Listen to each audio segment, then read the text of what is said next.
Bom, a gente está aqui mais uma vez dentro do projeto do CREA para Todos, que concorre a, na eleição do CREA Pernambuco, com Adriano Lucena, com Roseli e com Luiz Antônio respectivamente, Adriano para candidato a presidente do CREA, Luiz Antônio, diretor-geral da Mútua, e Roseli, diretora administrativa da Mútua. Bom, a gente está aproveitando a Semana do Meio Ambiente e dentro da proposta do CREA para Todos, a gente tem um projeto chamado CREA 4.0 e dentro do CREA 4.0 a gente está preocupado com todos os aspectos da vida social, não é só do CREA para dentro, também é do CREA para fora, e por isso que a gente hoje veio estar conversando com vocês para falar sobre a Semana do Meio Ambiente. Eu queria mostrar uma imagem a vocês aqui que eu falei da outra vez, que eu vou começar a minha fala por ela.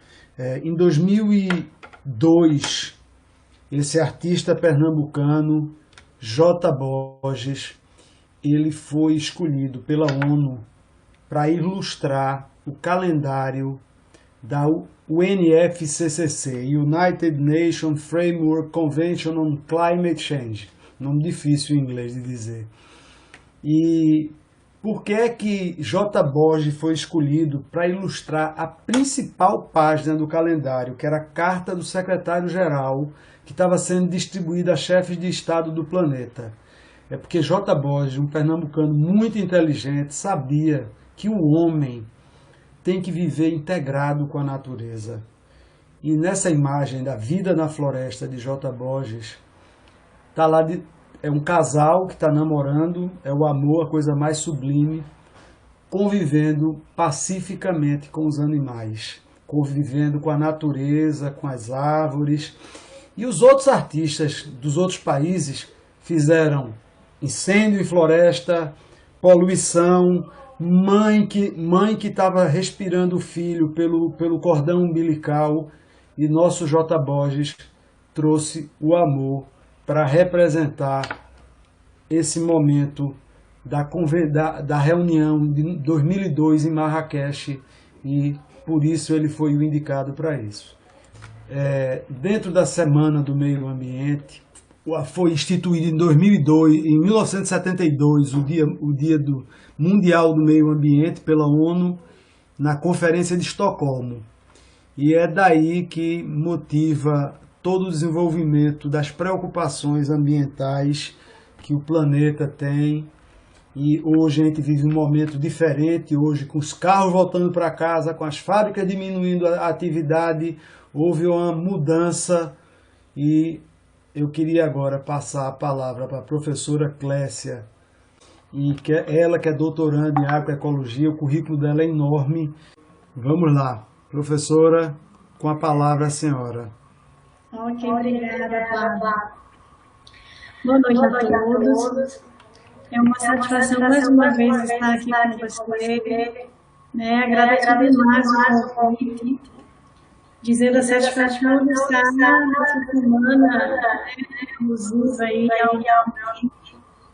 e estar aqui com esse time, né? Tão bom, tão famoso. Não conheço o Pedro, não conheço a Edvânia, né? Mas a Ana Rita já me passou, né, o currículo de vocês, assim, já me falou muito bem de vocês.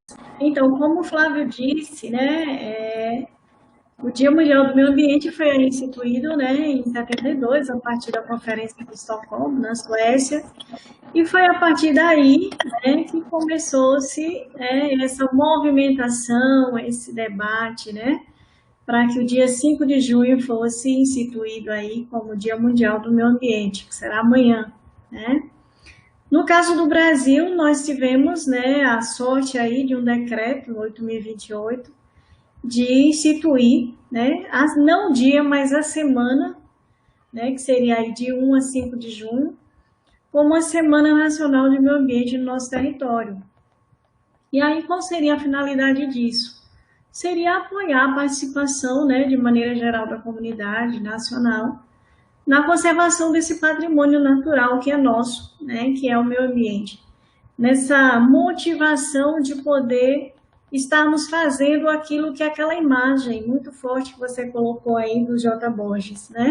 Está nessa convivência pacífica entre a sociedade e a natureza, coisa tão complexa nos dias atuais, né? Como você disse de início, no momento eu estou fazendo doutorado em agroecologia, mas a minha formação é geógrafa, né? A professora Edvânia também, né? A Ana Rita me disse que é geógrafa, né? Eu teve uma live com ela. Então, de formação também sou geógrafa, né? Tenho trabalhado muito mais na área, né, da questão ambiental, na área da perícia ambiental, né? Mas o nosso lema é esse, é tentar fazer na prática, né, o que diz aí esse decreto de 81, que é a questão dessa motivação para as questões ambientais na prática. Não somente durante esta semana, mas durante todo o ano, durante toda a nossa vida, estamos aí, nessa defesa incessante das questões ambientais. Acho que mais adiante a gente pode discutir um pouco mais, mas para a abertura eu gostaria apenas de colocar essas questões. Dentro do CREA 4.0, a gente vê alguns vieses que a gente tem que refletir. Sim. Como é que as empresas têm que obedecer essas bases legais, os requisitos técnicos, que vão de encontro, muitas vezes, ao licenciamento ambiental? Cada atividade, cada setor tem exigência específica. As coisas não acontecem de forma uniforme porque a realidade de cada atividade é diferente. E dentro dessa perspectiva, eu gostaria de passar para a professora Edvânia, para que ela fizesse a primeira intervenção dela. Boa noite a todos. Estamos aí nessa semana do meio ambiente e estamos num quadro conjuntural bem atípico. É atípico por conta da pandemia, né? É atípico porque todos nós já estamos somando inteligência para pensarmos o pós-pandemia, certo? Mas enquanto a gente está para pensar no pós-pandemia, a gente pode refletir um pouco sobre o passivo que já temos, porque a gente não pode falar de meio ambiente, das coisas bonitas só que nos cercam, mas também das coisas que não são bonitas e que nós geramos. Eu queria colocar aqui em evidência uma fala em 2005, quando houve aquele terremoto, Katrina, o Kofi Annan, que era então o presidente, né, quer dizer, o secretário-geral da ONU, ele vai dizer que as catástrofes nos articulam a todos. Naquele momento era natural.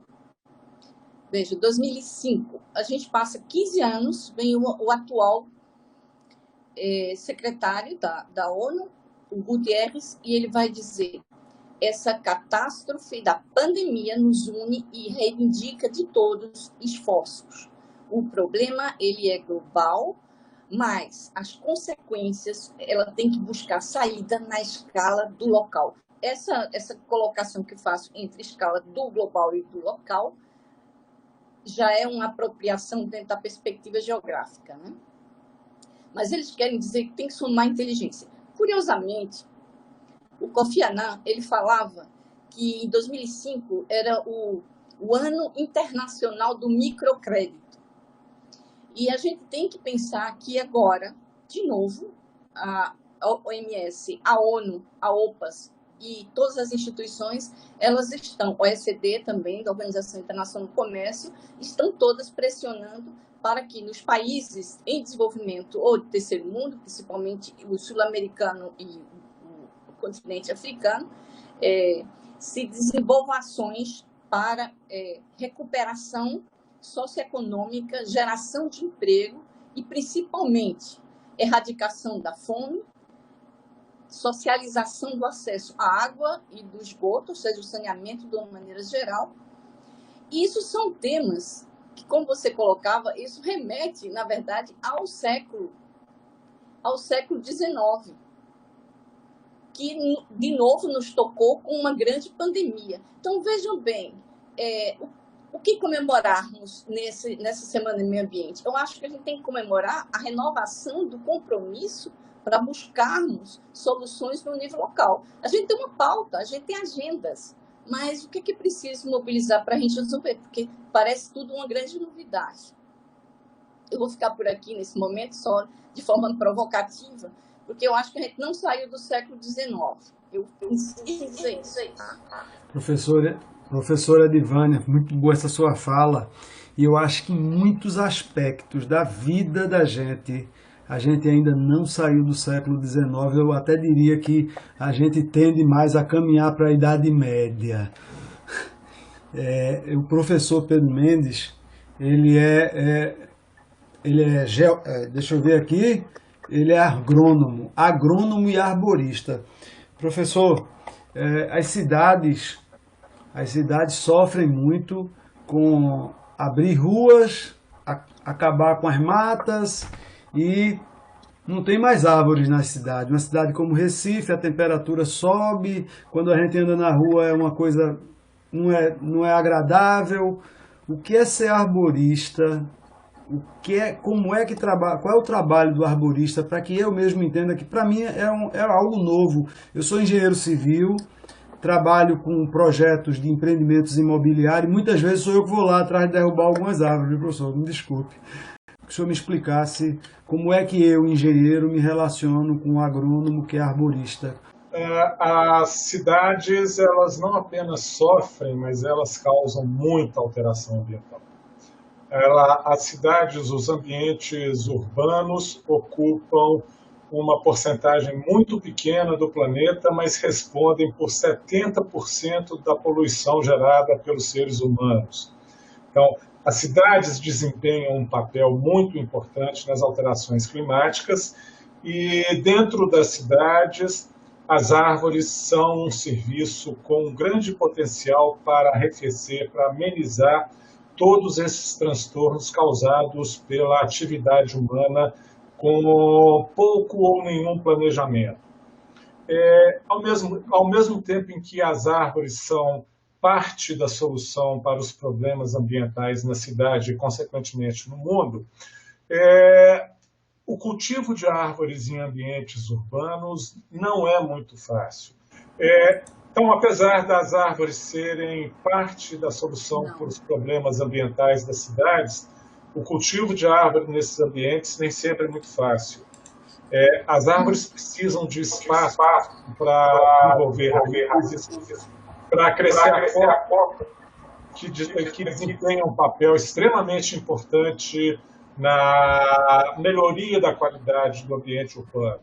Então, o arborista é o profissional capacitado para definir espaços para cultivo de árvores, quais espécies devem ser cultivadas nos diferentes espaços urbanos, como cultivar essas espécies, garantindo que elas desempenhem o melhor papel possível para os seres humanos e otimizem o investimento público feito nesse serviço, nessa infraestrutura verde. Então, a interação entre os diferentes profissionais da engenharia, da geografia, é extremamente importante.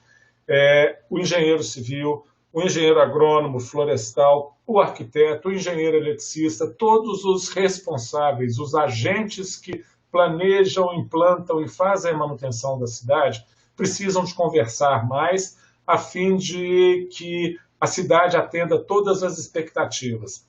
Então, professor, o papel do arborista é cultivar a árvore em tijolo, cultivar a árvore em concreto.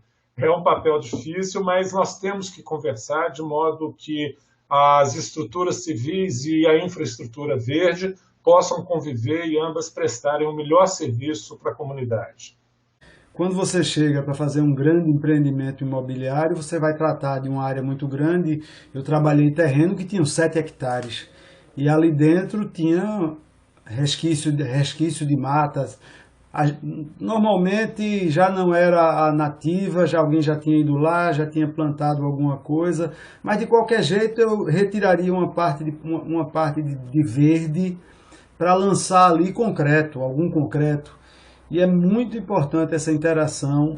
Eu tinha essa preocupação de contratar pessoas da área de meio ambiente, da área de agronomia. Eu queria passar agora para a intervenção inicial da professora Patrícia. Primeiramente, eu queria dar boa noite a todos, dizer que é uma grande satisfação estar aqui hoje, nessa semana, trazendo hoje especificamente um tema que eu tenho tido uma grande paixão, que é a arborização, a arboricultura.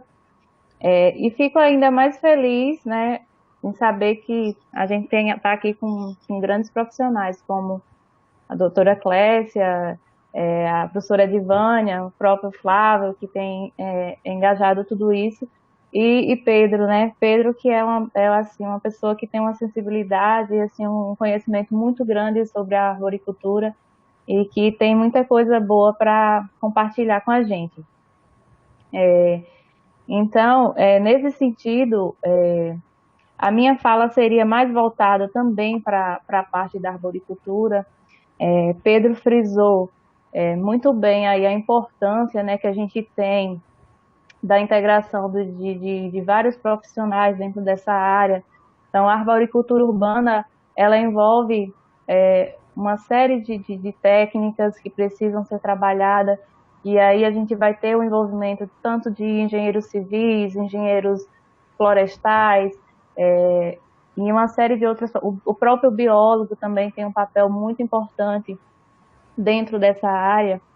E quanto a todo esses benefícios que essas árvores dentro das cidades elas podem nos promover, eu queria falar um pouco aqui com vocês, um pouco mais voltado para os ODS, né, os Objetivos de Desenvolvimento Sustentável, que a gente tem aí 3 objetivos principais que a gente vai ter aí pós-pandemia, que a gente vai precisar trabalhar muito, que é a ação contra as mudanças global do clima, a vida terrestre, vida na água, consumo e produção responsáveis. Então, eu acho que a arboricultura ela está muito ligada, né, nessas ações contra as mudanças globais do clima.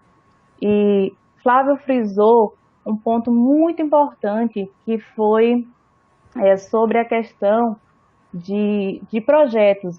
Então, o que a gente tem de maior problema, de maior entrave dentro da arborização urbana? É justamente a falta desse planejamento. Então, as árvores, é feito o projeto arquitetônico das cidades, as cidades se expandem e a gente acaba que o plantio de árvores ele fica em segundo plano.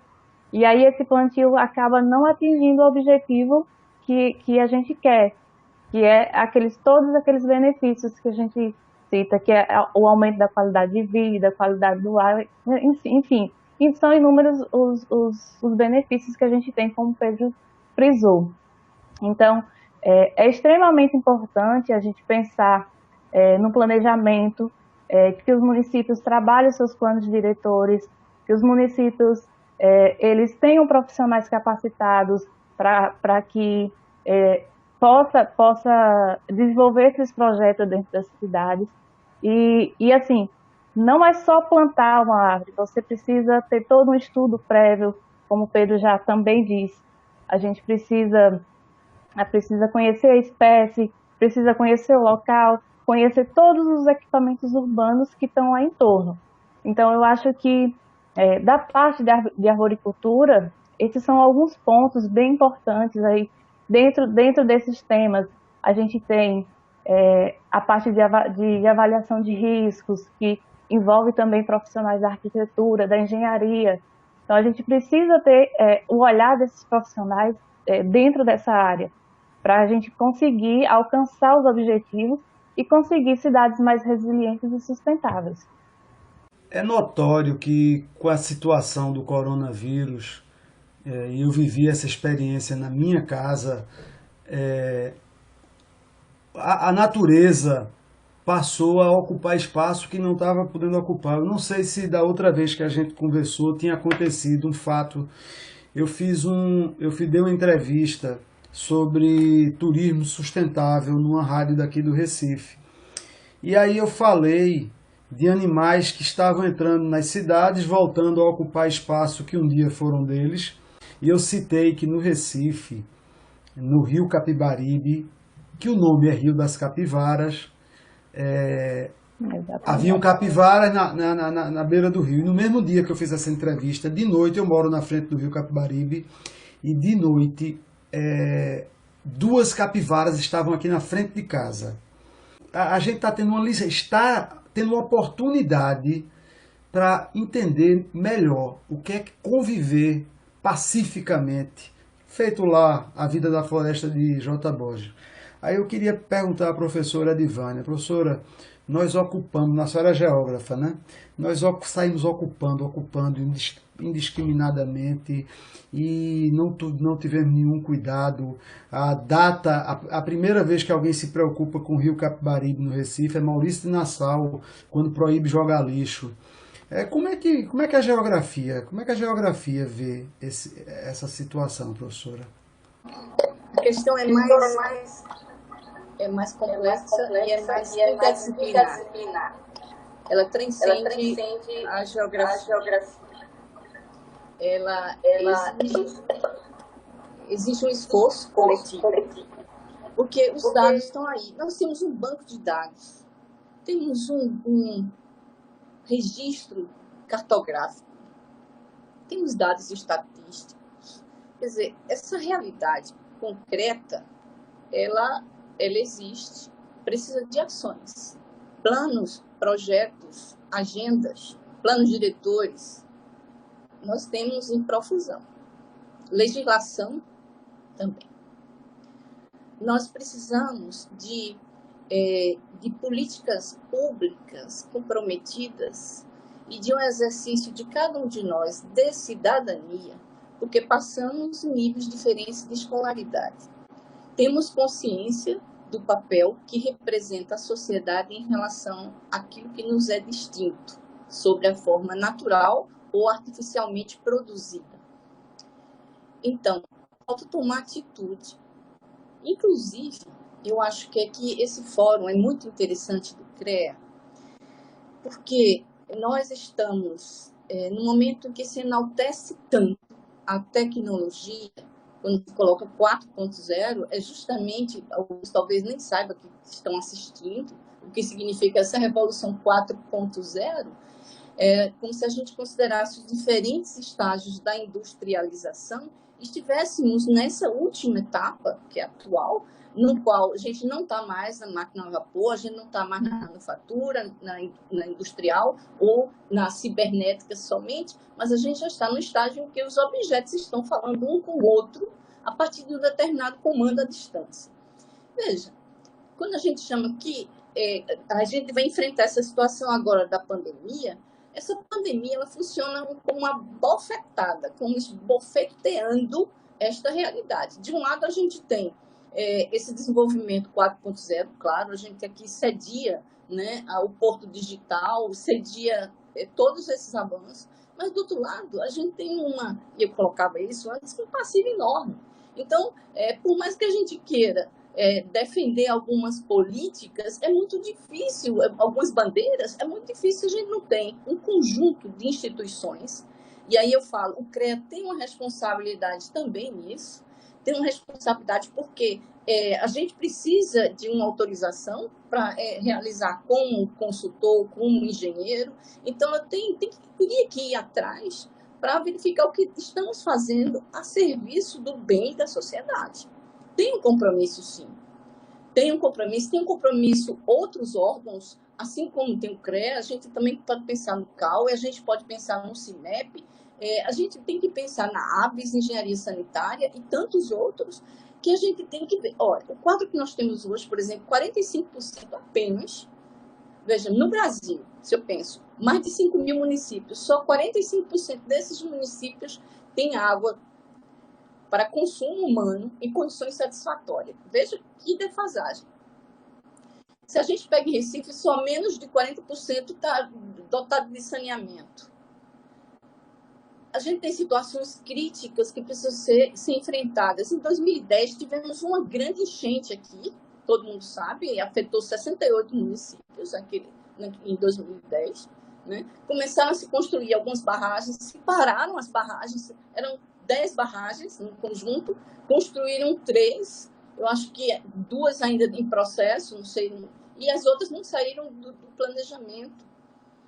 E nisso, impacto ambiental impacta o tempo inteiro. Esses órgãos, por exemplo, a CPRH, a SEMAS, tem que ser fortalecido. Precisou essa pandemia ocorrer para que despertasse interesse para a Secretaria do Meio Ambiente se definisse algumas políticas. Até então estava sem políticas, uma política efetiva. Então, veja, não estou aqui no papel para denunciar só, eu estou querendo chamar a atenção que a gente, desde o início eu falo, não é o trabalhar, eu respeito todas as atuações em prol do meio ambiente, mas nesse momento, a questão da água, que é uma questão histórica, ainda não foi resolvida, esgoto não foi resolvido, certo? A questão do processo de certificação, a questão do agro-pop, e aí do outro lado a gente tem a pequena produção familiar, essas questões precisam ser encaradas, sabe? Então, se hoje esses animais silvestres estão reaparecendo, ótimo, mas a gente sabe que isso é temporário, isso é para tirar foto, né? Na verdade, a gente sabe que tão logo diminua essa curva, as pessoas vão querer voltar e há uma pressão muito grande da economia, né? O setor da construção civil está muito pressionado, então a gente tem que somar a inteligência para buscar alternativas, né? Aí que eu chamo que é a Revolução 4.0. Falar uma pessoa com a outra, inclusive podemos falar inclusive com os objetos, mas dentro da nossa realidade local, essa realidade dura no chão mesmo. Desculpa se eu falei muito, mas é porque quando se fala em questão ambiental, eu vejo, agora mesmo ia passar na legislação de um projeto para autorizar a questão da energia solar, energia eólica, em todas as formas, sem ver, digamos, o impacto que isso gera do outro lado, né? Então, a gente tem que pensar todos somando inteligência para o bem comum. Professora, falou demais não, professora, porque o tema é importantíssimo. E eu queria passar para a professora Clécia uma provocação. Professora, eu falei da outra vez também que eu fui estudar Direito. E tentando puxar também um pouquinho o que a professora Edivânia disse, eu estou pagando atualmente Direito Ambiental. E essa semana eu tive que escrever um artigo e eu concluí meu artigo dizendo que nós, o cidadão, se omite. Nós temos uma arma na mão chamada Constituição Federal. E lá no artigo 225, agora o estudante de Direito esqueceu o artigo, mas está lá, tem um capítulo que trata do direito ambiental.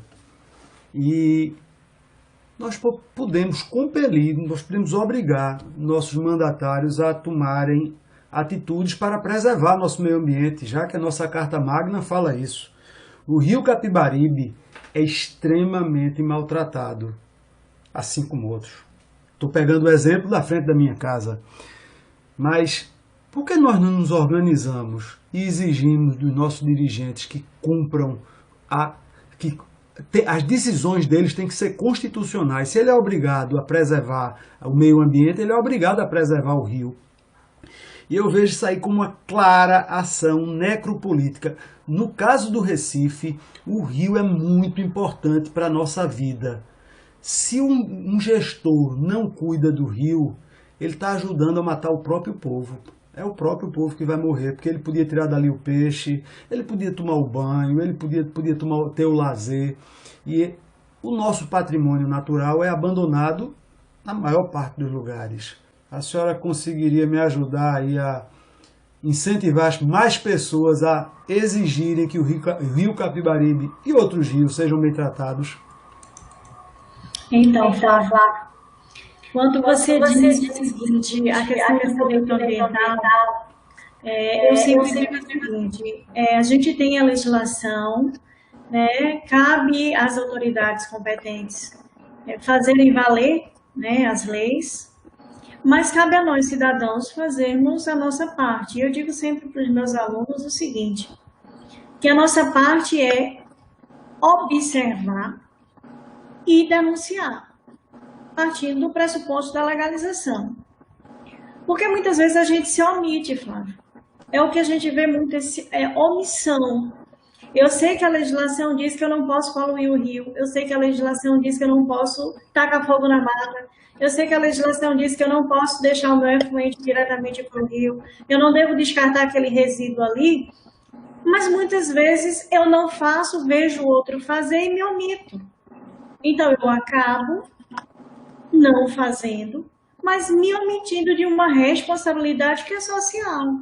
Se eu sei que aquela pessoa, que aquela empresa, que aquela instituição, ela está, de uma forma ou de outra, contradizendo ou fazendo diferente do que diz a legislação ambiental, por que enquanto cidadão, eu não vou lá e não chamo a atenção daquela pessoa, daquele cidadão, não chamo a atenção daquele órgão que é responsável pela fiscalização naquele lugar? Então, eu acabo me omitindo. Não, deixe para lá, alguém vai fazer. Não, não é responsabilidade minha. Como que não é responsabilidade minha? O meio ambiente é uma questão de direito difuso, é de todos nós. Então, também é de todos nós essa responsabilização. Então, eu digo sempre para o meu aluno que você não fazendo o crime ambiental, não praticando, mas você vendo, você se omitindo de fazer a denúncia àquele órgão que é fiscalizador, né, aquele órgão que vai lá e vai, de alguma maneira, obrigar o cidadão a cumprir a legislação, eu acabo omitindo de fazer minha parte enquanto cidadão e acabo contribuindo de maneira indireta para que aquele dano seja causado ao meio ambiente. Vocês conseguem me ouvir, Flávio? Eu não consigo... Eu estou ouvindo tranquilo. Pronto. Então, é isso que eu te digo. A gente tem o ato de esperar para que alguém faça, que a legislação faça, que a Secretaria de Meio Ambiente chegue, que o órgão municipal chegue, que o órgão estadual chegue. Mas muitas vezes, eu disse isso numa outra live semana passada, esses órgãos ele não têm olhos e ouvidos em todos os lugares. Os olhos e os ouvidos dos órgãos ambientais somos nós, cidadãos, que estamos ali vendo os crimes ambientais acontecendo e não fazemos nada. Então, essa é a nossa parte enquanto cidadão, é fazer a denúncia, é ir em busca de um direito que é nosso, que é peculiar nosso, um direito difuso. O meio ambiente está ali, como diz o artigo 225 da Constituição, todos têm direito ao meio ambiente sadio, é um bem de uso comum. Então, cabe ao Estado, mas cabe a nós, cidadãos, fazermos a nossa parte também. Professor, dentro dessa mesma linha que eu comecei a desenvolver aqui, eu citei essa semana o exemplo dos Países Baixos.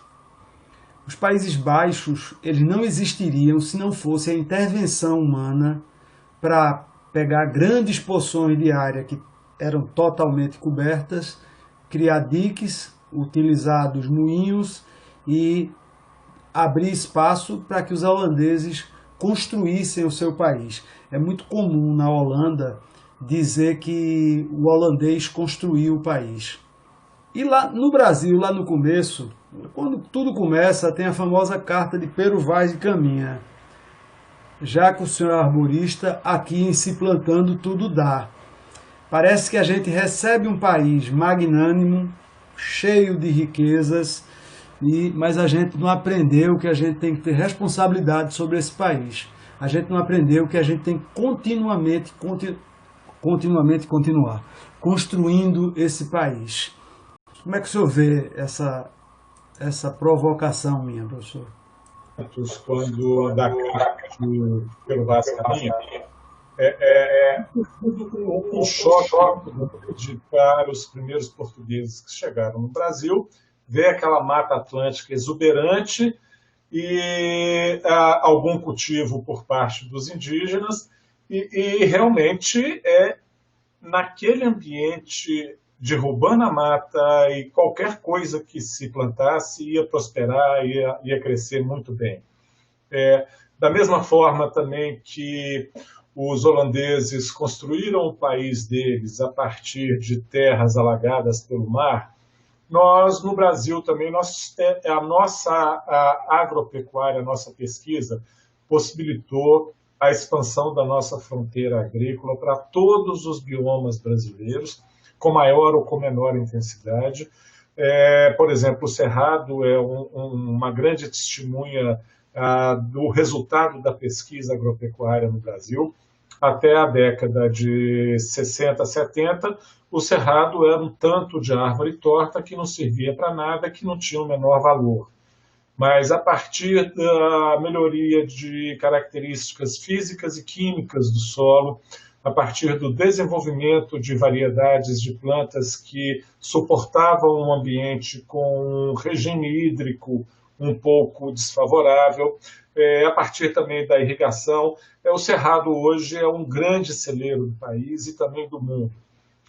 Literalmente, nós podemos dizer que o Brasil virou uma grande fazenda que sustenta boa parte da população do mundo, com certeza. O que está errado nisso? O que está errado nisso, a meu ver, é o padrão de ocupação do solo. A expansão da fronteira agrícola, ela precisa ser feita levando em consideração o Código Florestal. Nós temos um instrumento legal muito inteligente que determina a obrigatoriedade de se preservar de forma permanente algumas porções da paisagem que são fundamentais para a manutenção e regularização do ciclo hidrológico.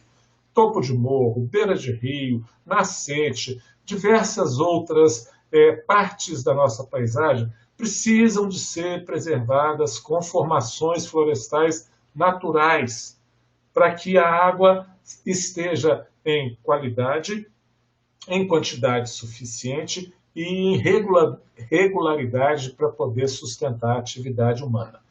Então, nós temos em Minas Gerais, por exemplo, uma situação típica, que é o Vale do Rio Doce. A ocupação do Vale do Rio Doce foi predatória de uma maneira impressionante. Mata Atlântica, solos de uma fertilidade natural altíssima, tudo isso foi removido, plantou-se capim colonial, principalmente naqueles solos, naquela topografia de bastante ondulação, colocou-se muito gado, usava-se o fogo como prática cultural, e isso, o somatório dessas condutas nefastas resultou numa degradação de solo tremenda, na poluição do Rio Doce, na perda de produtividade, no empobrecimento não somente da população, dos proprietários rurais, como também da biodiversidade.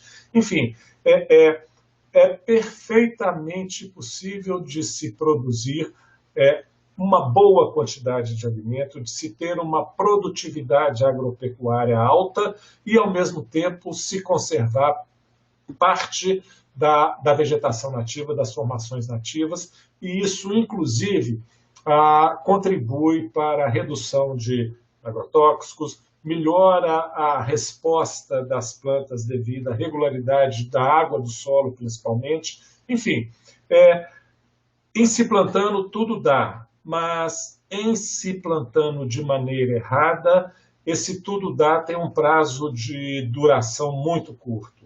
Para que nós mantenhamos a nossa sustentabilidade por séculos como um país, é preciso de que respeitemos o que estabelece o nosso Código Florestal e a legislação ambiental como um todo. Professor, como o senhor falou que a gente precisa preservar nosso meio ambiente por muito tempo, Stefan Zweig é um escritor austríaco que fugiu para o Rio de Janeiro para fugir dos nazistas. E ele falou uma frase que a gente conhece muito bem, foi ele quem cunhou a frase: o Brasil é o país do futuro. E a professora Patrícia é quem vai me dizer: professora, o Brasil tem futuro se continuar plantando como planta, se continuar destruindo suas matas como destrói, destruindo seus rios como destrói. O Brasil realmente é o país do futuro, professora? Pegando aí na linha do que Clécia começou falando, um pouco da legislação, do que Pedro também falou muito bem, a gente tem, para início, a gente tem uma legislação ambiental no Brasil muito boa, e a gente precisa aplicá-la. E respondendo ao seu questionamento, ao meu ver, a gente precisa mudar muitas atitudes, porque a gente tem um país realmente mega diverso. O Brasil ele tem uma biodiversidade muito grande, muito grande. E isso é visto pelo mundo inteiro. Só que a gente precisa entender que todo esse recurso natural, toda essa biodiversidade, ela precisa ser usada com responsabilidade. Então, para sua pergunta, a minha resposta seria sim. Nós temos um país é, que pode ser o Brasil de futuro, mas a gente precisa mudar muita coisa. A gente precisa, principalmente, como o Pedro frisou bastante, nós somos praticamente uma fazenda. Então, eu moro aqui no Vale do São Francisco. Então, o Vale do São Francisco ele é conhecido mundialmente, internacionalmente, por conta da sua produção agrícola. Então, a gente vê aqui claramente, todos os dias, é, os impactos, como o uso predatório aí desse solo, da nossa água, e a gente entende que tudo isso, se não mudar, daqui a alguns anos a gente não sabe se a gente tem o nosso rio, que é o Rio São Francisco, que é quem carrega tudo isso nas costas, digamos assim. Então, eu acredito que nós podemos ser, sim, o Brasil do futuro, mas a gente precisa tratar a biodiversidade, o nosso solo, com muito mais responsabilidade, porque do jeito que a gente está, a gente não pode ficar. A gente precisa mudar muita coisa, a nossa forma de pensar, a nossa forma de usar os nossos recursos. Eu queria pedir a vocês agora em fazer uma rodada final, porque já são 20h52, a gente tem mais 8 minutos de live. Fazer uma rodada final, a consideração final de vocês é uma pena, porque o tempo para falar não tem nada mais sério do que o lugar que a gente mora. Acho que o Flávio caiu, né? Caiu. Flávio e Edvânia. Patrícia, você está ouvindo? Patrícia, nos ouve? Enquanto a gente aguarda, podemos manifestar aqui as nossas impressões sobre a conversa que nós tivemos. De minha parte, e como um profissional muito ligado à arboricultura, eu gostaria de ressaltar a importância que os conselhos de atuação profissional, de controle da atuação profissional têm para o planejamento das cidades. As cidades é onde moram 70% da população mundial. O crescimento, o aumento da densidade demográfica. E eu aproveito para ter a oportunidade de vir aqui aprender com vocês e me coloco aqui qualquer outra oportunidade para participar e tentar contato. Então, professora Clécia, por favor, faça a sua consideração final. Para tentar sensibilizar quem nos ouve, quem nos assiste, de que não devemos ficar apenas remetendo as nossas ações nesse período de Semana Mundial, Semana Nacional de Meio Ambiente, Dia Mundial de Meio Ambiente, mas entender que as questões ambientais elas são intrínsecas à nossa vida diária, ao nosso cotidiano, seja na área urbana, seja na área rural. Então, entender que a sociedade não é nada sem a natureza, é da natureza que nós extraímos todos os bens que fazemos uso. Então, é relevante que cada um de nós, em suas respectivas áreas, credenciadas especialmente pelo CREA, que em cada área de atuação em nosso dia a dia, em nosso cotidiano, nós possamos aproveitar para tentar sensibilizar as pessoas das suas responsabilidades em relação às questões ambientais. Como eu disse, todos nós temos direito a um meio ambiente saudável, é um bem de uso comum, é um bem difuso. No entanto, não apenas um direito que nós temos, mas também nós temos deveres. E dentre esses deveres está o de ter cuidado com o meio ambiente, de ter responsabilidade, de fazer a nossa parte. Eu digo sempre que não é fácil. Na minha área mesmo não é fácil, tanto na área da geografia como das perícias ambientais, não é fácil, apesar de termos um Código de Processo Civil que nos dá todo um respaldo, mas a nossa área de perícia ambiental ela é multidisciplinar, nós precisamos, né, do viés aí de várias outras áreas. Isso não é fácil de se fazer, mas é possível se fazer, né? Então é relevante que se tenha essa responsabilidade de entender que a legislação por si só não vai fazer o efeito que é necessário, mas nós, enquanto cidadãos comuns, enquanto profissionais, cada um na sua área, né? Nós temos as nossas responsabilidades e precisamos reagir para que essa natureza possa estar, né, nessa relação equilibrada, né, e para que nós possamos ter esse Brasil, né, do futuro, nós possamos ter esse planeta equilibrado e sustentável, não só para as nossas gerações, né, mas também para as futuras. Obrigado, professora Clécia. Professora Patrícia. Eu vou encerrar minha fala nessa provocação que você me falou do Brasil do futuro. Então, como Clécia falou, a gente está agora passando pela Semana Mundial do Meio Ambiente, onde a gente tem uma série de discussões, mas eu faço minhas as falas dela, de que a gente não deve se preocupar com o meio ambiente apenas nessa semana, que a gente não pode voltar o nosso olhar para as questões ambientais apenas nessa semana, que a gente precisa realmente, como cidadão, como profissional, a gente precisa parar um pouquinho e refletir e entender qual é o meu papel, o que é que eu posso contribuir. E nessa questão do CREA, a gente entende também, eu vejo nessa linha que a gente precisa ter uma comunicação entre diversos profissionais, muitos deles estão dentro do CREA, para que a gente tenha uma efetivação de muitas das ações ambientais. Então, a gente, aqui na cidade, a gente tem muitos problemas em relação a alguns serviços ambientais, e assim, a gente sente muito na pele a falta dessa comunicação que a gente não tem. Até isso por uma série de motivos, inclusive pelo próprio fato do próprio município não dispor desse profissional para a gente trabalhar.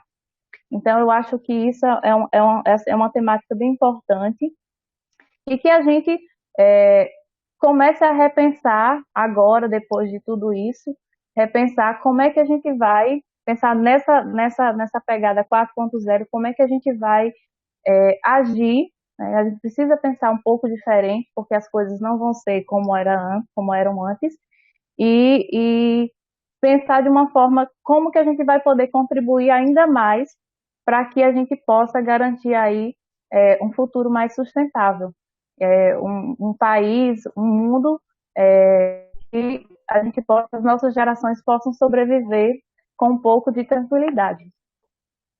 Bem,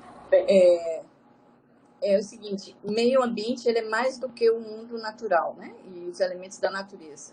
Ele representa também um mundo construído e construído pelo trabalho, certo? A agricultura é um dos exemplos, né, mais candentes disso tudo. E o trabalho é a mediação disso tudo. Então, vamos enfrentar aí. Então, eu não estou tão preocupada com esse futuro imagético, não. Eu estou preocupada nesse pós aí, pandemia, porque nota-se já uma pressão muito grande da economia e esse mundo do trabalho realmente ele vai ter que ser redesenhado, assim como toda a parte da produção. E ela sempre está em cima de quê? Da natureza como recurso, certo? Como matéria-prima.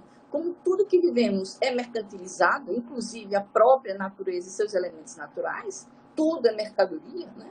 Inclusive, quer dizer, essa ideia do protagonismo do indivíduo, né, do sujeito, ele precisa também se reconhecer como cidadão, porque até então nós temos uma cidadania mutilada. Por isso que nada dessa quantidade de leis que tem, da quantidade de instrumentos que a gente dispõe, nada funciona. Nós temos uma cidadania mutilada. Não é só um RG, nem um CPF que vai fazer de um sujeito um cidadão, certo? Então, essa discussão sobre o meio ambiente, ela deve seguir durante todos os 12 meses do ano, 24 horas do dia e todo o tempo, porque é ele que estamos construindo. Certo?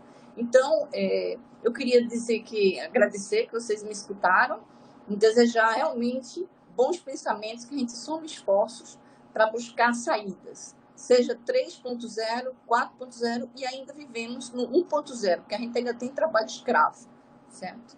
Boa noite.